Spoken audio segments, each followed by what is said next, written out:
ශ්‍රී ලංකාවේ විශාලම මහා අර්ථාපල් ගෙඩි.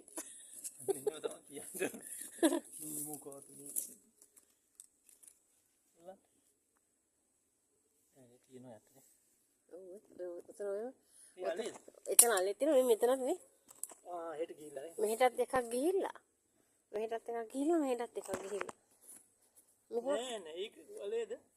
ඕ නෑ මේ මගේ අතින් කැපුණා මේ. කැපුණා. ඔය දිරච්ච යන්නේ. මේ මේ දායි ගලේ. ඕ මේ රතු වලේ රතු පාටයි ඒකනේ. රතු වලක් තමයි. සම්පන්න පිස්පිත මරු රා. හරි ගන්නකො පස් ටික.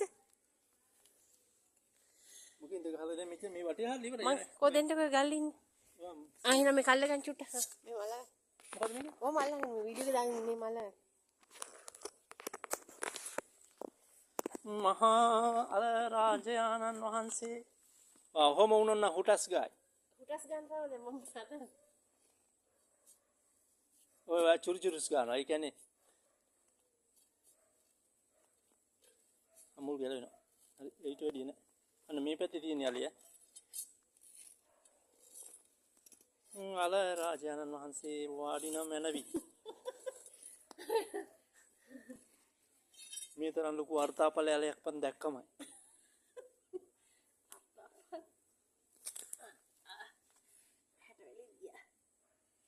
මෙන්න වර්තාපල යලේ මුල් විතරයි. නෑ කොట్లా නෑ. මේ චුට්ටක් කරලා මෙතන එච්චරයි. පුල් යලේ. පුල් යලේද? මෙතන කැලක් කැඩලා මෙන්න එච්චරයි. රතු පාට ගන්න නෑ අයියා මේ ලොකුට කැඩලා මේ. කොතනද? මේ මෙච්චර ලොකුට කැඩලා. කොහෙද? මෙතන වෙන්නද ගන්න. මේ මෙතන එකක් කැඩුණා. බලන්න. දැන් තමයි අයියා කන් හෙන්න ඕනේ වෙන්නේ. මේ මට ඕනේ නෙමෙයි. හරි ඒකෙන් භාගය හරි අරක භාගය. හරි අය කොහෙද? දෙකයි කැල් දෙකයි යන්නේ. එකයි. නෑ ඒකේ දෙකක් තිබුණා තුවාල වෙලා. එකයි. හරි හරි. ඉතුරු භාගය. මේක මුල මොකද්ද? මේකනේ. ඔව් ඒක කඩන්න. ඒක කඩන්න එපා ඒක කපන්න. හරි ඉච්චරයි. මේක වහලා දාන්න.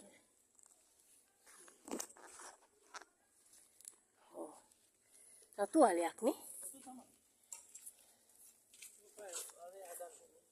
ඔව් මදි උනාට අවුරුද්දකට අවුරුද්දකට මදි ඔය.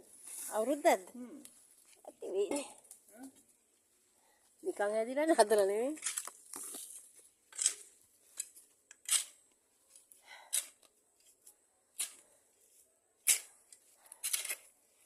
අපිට මේක එදා තියෙන තිබ්බ කතලගෙම ගෙනියන්න.